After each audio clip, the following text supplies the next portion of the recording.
When people talk about why PSG became the first team since Real Madrid's era of dominance to win back-to-back Champions League titles, several names immediately come to mind. Ousmane Dembélé, Khvicha Kvaratskhelia, João Neves, and Luis Enrique are often mentioned. But if you look closely at how PSG have played over the last 2 seasons, there's one player who has quietly become the foundation of their entire system: Vitinha. He isn't the team's top scorer, nor is he the player generating the most viral highlights, but almost every PSG attack begins with him. When PSG control a match, Vitinha is usually the one controlling the rhythm.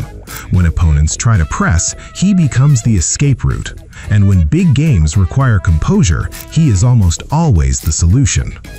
Even in the 2026 Champions League final against Arsenal, UEFA named Vitinha Player of the Match because of his ability to take complete control of the midfield. UEFA's Technical Observer Group described him as the player who dictated the tempo of the game and became PSG's main controller, especially during the second half. It was the perfect symbol of how the Portuguese midfielder has evolved from a promising talent into the mastermind of the best team in Europe. In this video, we'll break down Vitinha's crucial role in PSG's journey to back-to-back Champions League titles. The tempo controller who became PSG's heartbeat. The first thing that makes Vitinha so important is his ability to control the tempo of a match. Many midfielders can pass the ball well, but very few can decide exactly when a team should speed up and when it should slow down. Vitinha possesses that rare ability. In Luis Enrique's possession-based system, he serves as the central distributor of the team's play. Almost every PSG build-up phase passes through him first. When the center-backs are under pressure, Vitinha drops deep to receive the ball. When the attack needs support, he moves forward and opens progressive passing lanes. He is the link that keeps the entire structure functioning smoothly. This ability to control the rhythm is one of the main reasons PSG are so difficult to press. In many major Champions League matches, Vitinha looks like an orchestra conductor directing every movement around him. During the 2026 Champions League final, UEFA specifically highlighted how he dominated the midfield and dictated the pace of the game throughout the match. He recorded an extraordinary number of touches and controlled the direction of play when the contest entered its most critical stages. Many great midfielders possess creativity, but only a few can make an entire team play to their rhythm the way Vitinha does. The king of press resistance. Modern football is built around pressing. Elite teams such as Arsenal, Liverpool, Bayern Munich, and Manchester City often try to overwhelm opponents with intense pressure. The problem is that this strategy frequently fails against PSG because they have Vitinha. One of his greatest qualities is his press resistance, the ability to escape pressure in tight spaces. When receiving the ball with 2 or 3 opponents surrounding him, he remains remarkably calm. His first touch is clean, his body orientation is excellent, and his passing decisions are almost always correct. This quality allows PSG to avoid losing possession in dangerous areas. The impact is far greater than it appears. When one player successfully breaks through pressure, the opponent's entire pressing structure can collapse.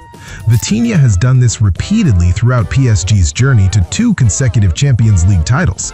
Many tactical analysts believe one of the main reasons PSG consistently maintains such high possession numbers is Vitinha's ability to deal with pressure. Football analysts often point out that PSG rarely fall apart under pressure because they always have Vitinha as a way out.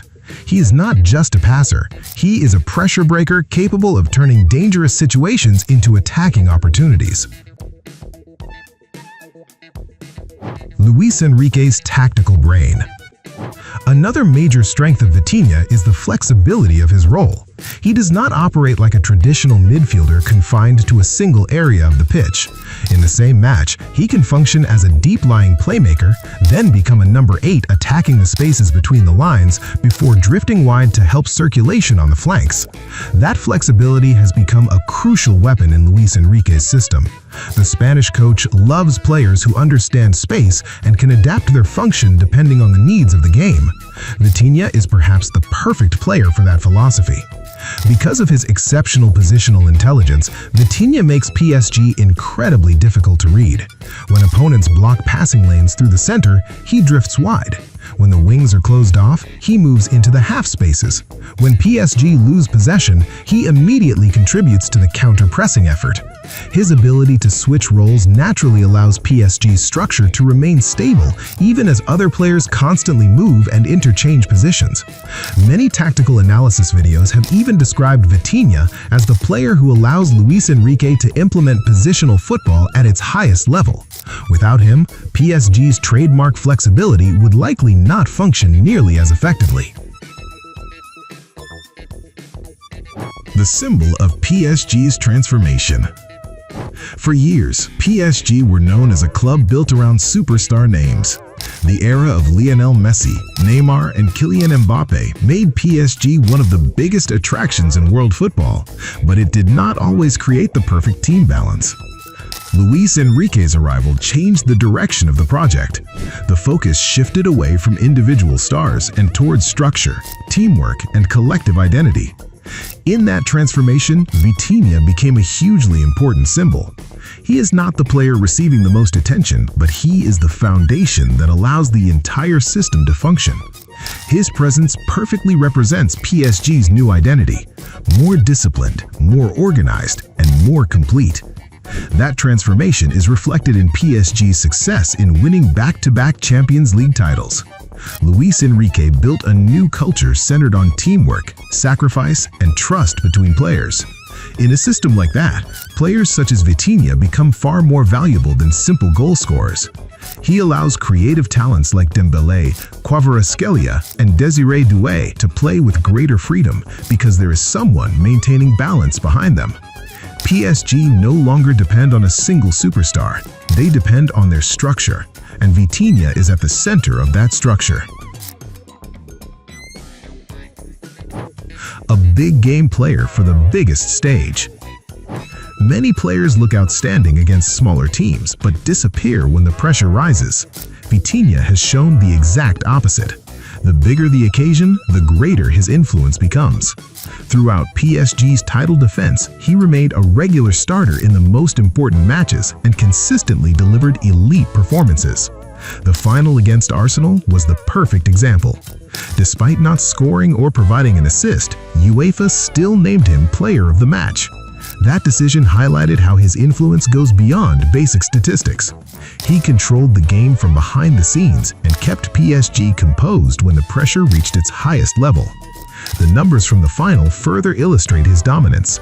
Vitinha recorded 162 touches and completed 141 successful passes, the highest figures seen in a Champions League final in more than 2 decades. Those numbers demonstrate just how involved Vitinha was in PSG's performance. He was not only the link between defense and attack, he became the gravitational center of the entire game. When PSG needed control, the ball went to him. When they needed calmness, he was there. And when PSG needed someone to manage a Champions League final, Vitinha responded with a world-class performance. PSG's back-to-back Champions League triumphs are not just about the quality of their attackers or the brilliance of Luis Enrique as a coach. Behind all of that stands a player who controls the tempo, connects every line of the team, breaks through pressure, maintains balance, and serves as the tactical brain of the entire system. Vitinha may not always dominate headlines like the goal scorers do, but his influence on the way PSG play is enormous. He is the reason PSG can dominate possession, control matches, and remain calm even in the most difficult situations.